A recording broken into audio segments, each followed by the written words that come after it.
Hi guys, मैं हूं अरसलान इनायत और आप देख रहे हैं GFX इंग्लिश। आज की इस लेसन में हम बात करने जा रहे हैं कि शॉर्ट फॉर्म्स क्या होती हैं।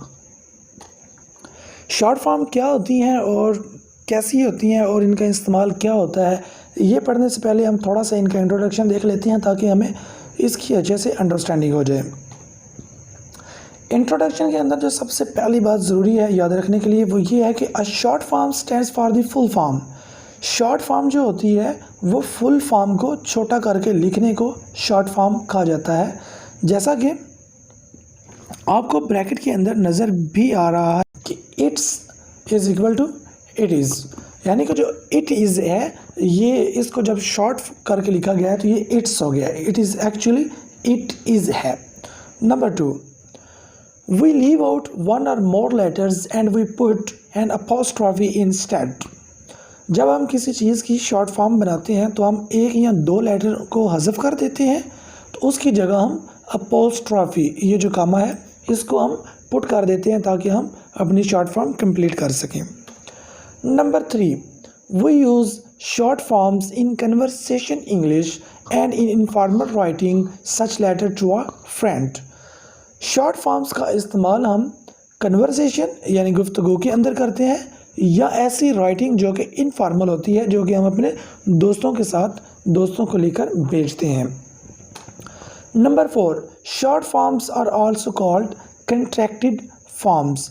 शॉर्ट फॉर्म्स को कंट्रैक्टेड फॉर्म भी कहा जाता है। कंट्रैक्टेड मीन होता है जिसको खींचकर छोटा कर दिया जाता है, तो शॉर्ट फॉर्म्स को भी कुछ अल्फाज जो हैं वो हज़फ करके इनको मुख्तसर कर दिया जाता है, तो इसलिए इनको कंट्रैक्टेड फॉर्म भी कहा जाता है। तो लेसन पूरा सुनने के लिए स्टे ट्यून। नेक्स्ट मैं बताने वाला हूँ कि इसका इस्तेमाल कैसे करते हैं और कहाँ पर करते हैं।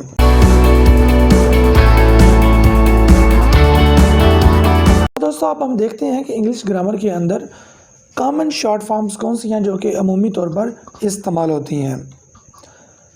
इंग्लिश लैंग्वेज के अंदर अमूमी तौर पर इस्तेमाल होने वाली जो शॉर्ट फॉर्म्स हैं वो हैं आपके सामने, आपको स्क्रीन के ऊपर नज़र आ रही हैं। जैसा कि नंबर 1 पे है I am, number 2 you are, he is and she is, we are, you are, they are and it's. तो ये एक्चुअली क्या है? I am, you are, he is, she is, it's, they are, we are, you are. तो जब हम इसको पढ़ते हैं तो हम महसूस नहीं होने देते कि हम ये जो जिस चीज़ को शॉर्ट किया गया है वो हम पढ़ रहे हैं या नहीं। जैसे ये एंड पे है इट्स, तो ये एक्चुअली क्या है? It is. जब हम इसको शॉर्ट फॉर्म करके पढ़ते हैं तो हम पढ़ते हैं इट्स। हम महसूस नहीं होने देते कि ये क्या, हम एक शॉर्ट फॉर्म पढ़ रहे हैं। तो इसके बाद हम देखते हैं कि हमारे पास कौन सी ऐसी चीज़ें हैं जिनके साथ हम शॉर्ट फॉर्म इस्तेमाल कर सकते हैं। तो सबसे पहले क्या है? Short form also comes after a noun. हम किसी इसम के बाद भी शॉर्ट फॉर्म का इस्तेमाल कर सकते हैं। जैसे विकी इज़ लॉस्ट और वॉलेट, विकी इज़ लॉस्ट और वॉलेट, यानी विकी हैज़ लॉस्ट और वॉलेट, कि विकी ने अपना बटुआ खो दिया है। ये एक्चुअली हैज़ है, तो इसको जब शॉर्ट किया गया तो विकी इज़, ऐसे हम इसको पढ़ेंगे ताकि महसूस नहीं होनी चाहिए शॉर्ट फॉर्म, ये याद रखिएगा। Number 2, the cards be in here, the cards be in here, ठीक है। यहाँ पर the card will be in here, card यहीं पर पड़े होंगे कहीं पर। ये विकी नाउन है, यहाँ पर देखें, ये हमारे पास विकी नाउन है और कार्ड भी हमारे पास नाउन है। नाउन के बाद हमने शॉर्ट फॉर्म का इस्तेमाल किया है, जैसे यहाँ पर एस और यहाँ पर विल का है। Next, we can also use short form with WH questions. ऐसे सवालात जो कि WH फैमिली के साथ इस्तेमाल होते हैं, शुरू होते हैं। WH family means what, when, was, where, ये जो है जितने भी क्वेश्चन हैं जो WH के साथ इस्तेमाल होते हैं उनके साथ हम क्या करते हैं? शॉर्ट फॉर्म का इस्तेमाल कर लेते हैं। तो इसकी सिंपल सी एक मैं आपको एग्जांपल बताता हूँ जो कि हम डेली लाइफ के अंदर भी इस्तेमाल करते हैं। वो क्या है? व्हाट्सएप। तो ये एक्चुअली क्या है? व्हाट इज़ अप, क्या हो रहा है? व्हाट इज़ अप, तो इसको हम शॉर्ट करके पढ़ेंगे तो क्या होगा? व्हाट्सएप। नंबर 3 पे there is negative short form not which can come after some verbs. ये there is negative short form not which can come after some verbs। यानी कि ये नॉट जो है इसको भी हम समटाइम्स शॉर्ट कर देते हैं, और ये अमूमी तौर पर क्या होता है, वर्ब्स के बाद आता है, फेल के बाद आता है। जैसा कि एग्जांपल नंबर 1 के अंदर है, इट इज़ंट फनी, और या फिर it's not funny, it isn't funny, it's not funny.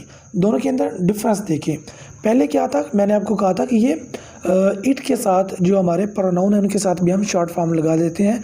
तो वो क्या है, यहाँ पर इट्स यहाँ पर हमने इज़ को शॉर्ट किया है, और यहाँ पर हमने क्या किया, नॉट को शॉर्ट किया है, जिसके बारे में अभी हम इस पोर्शन में डिस्कस कर रहे हैं। It isn't funny, it isn't funny, it isn't funny, ये क्या, ये फनी नहीं है। तो नेक्स्ट हम क्या कर रहे हैं, हम इज़ को शॉर्ट कर रहे हैं। It is not funny, sorry it's not funny, it's not funny. Number 2 पे क्या है, you won't believe it, you want, यहाँ पर देखिए नॉट को शॉर्ट किया गया, यू वॉन्ट बिलीव इट, ये एक्चुअली क्या है, you will not believe it. Number 3 पे हमारे पास जो एक बहुत ही अहम चीज़ है, बहुत ही ज़रूरी चीज़ है, जिसके अंदर हम अक्सर कंफ्यूज हो जाते हैं कि जब एस को हम शॉर्ट फॉर्म करते हैं तो हमें कैसे पता चलेगा कि यहाँ पर इज़ है या ये क्या है। अगर डी है तो हमें कैसे पता चलेगा ये हैड है या कुछ और है। तो वो भी मैं आपको यहाँ पर बता देता हूँ, ये बहुत ही सिंपल है, इसको अंडरस्टैंड करना इतना मुश्किल नहीं। तो क्या होगा, एस कैन बी इज़ और हैज़। जब शॉर्ट फॉर्म के अंदर एस का इस्तेमाल किया जाएगा तो वो क्या होगा, या तो वो इज़ होगा और या वो हैज़ होगा। और अगर हम डी का इस्तेमाल करते हैं तो फिर क्या होगा, वो फिर या तो हैड होगा या फिर वुड होगा। ठीक है, एस या तो इज़ होगा या हैज़ होगा, जबकि डी जो है या तो वो हैड होगा या फिर वुड होगा। हम इसको थोड़ा सा एग्जाम्पल के साथ समझ लेते हैं ताकि हमें इसकी अच्छे से समझ आ जाए। She is short, she is short, ये एक्चुअली क्या है, शी इज़ शॉर्ट, वो छोटे कद की है। And number 2, she is got curly hair, she is got curly hair. यहाँ पर देखिए आप थर्ड फॉर्म का इस्तेमाल किया गया है, तो हमें पता चल जाना चाहिए कि यहाँ पर क्या है, शी हैज़ लगेगा, she has got curly hair, she is got curly hair.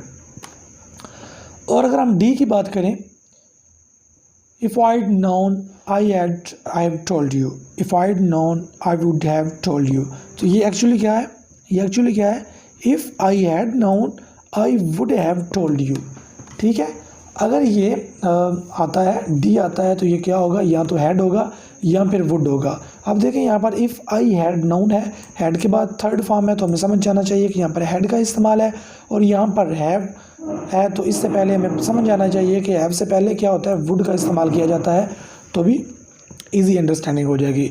तो दोस्तों यहाँ पर आज का हमारा लेसन ख़त्म हो जाता है। डिस्क्रिप्शन के अंदर मैंने इसकी एक छोटी सी एक्सरसाइज जो है वो मेंशन कर दी है, उस एक्सरसाइज को सॉल्व करना बिल्कुल ना भूलिएगा। उसको स्क्रीनशॉट ले लें या 2 मिनट के लिए यहीं पर वीडियो को पॉज करें और डिस्क्रिप्शन के अंदर जाएं और उसको सॉल्व करने की कोशिश करें। अगर आपने वीडियो को लाइक किया है, आपको वीडियो अच्छी लगी है, आपको लेसन अच्छे से समझ आ गया, तो वीडियो को ज़रूर लाइक करें और इसको अपने दोस्तों के साथ शेयर भी करें। और अगर आपने अभी तक चैनल को सब्सक्राइब नहीं किया हुआ तो सबसे पहले चैनल को सब्सक्राइब कर लें ताकि आपको आने वाली वीडियोज़ के बारे में नोटिफिकेशन मिलता रहे। मिलते हैं आपको अगले लेसन के साथ, तब तक के लिए दीजिए इजाज़त। अल्लाह हाफिज़।